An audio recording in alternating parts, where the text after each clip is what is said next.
I am Professor Fred Ogolla. I am the leader of Operation Linda Ugatuzi, which is the umbrella body of all civil societies, community-based organizations in Kenya. Today we want to thank you, the members of the Fourth Estate, for coming for this press conference. We have had consultations with civil society organizations, especially the ones in Taita Taveta. We have also had consultations with religious leaders. We have had consultations with the private sector.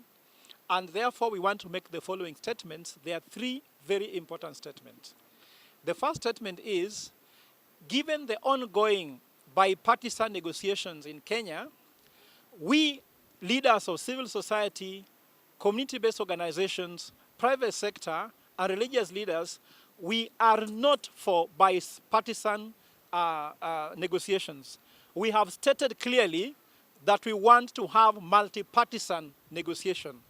The reason why we don't want bipartisan is that Kenya has so many issues which are not only issues that are coming from Kenya Kwanza and Azimio la Umoja One Kenya Alliance, because the interest narrows down to bipartisan.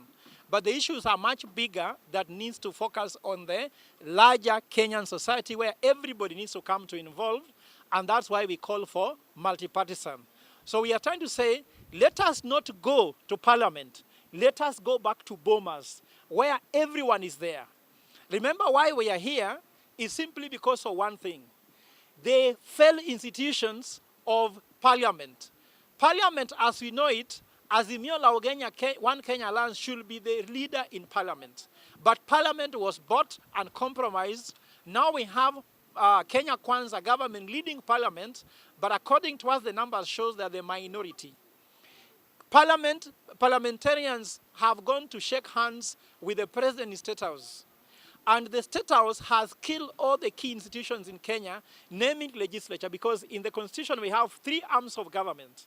We have the legislature, we have the executive, and then we have judiciary. Judiciary is perceived to be in bed with the executive. And the executive has bought parliament.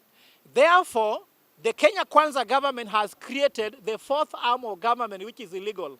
That fourth arm of government is called State House. So the executive reports to State House. Judiciary reports to State House. Also, legislature reports to State House.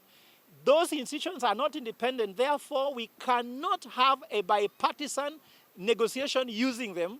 And we are here because of the failed institutions which I've mentioned.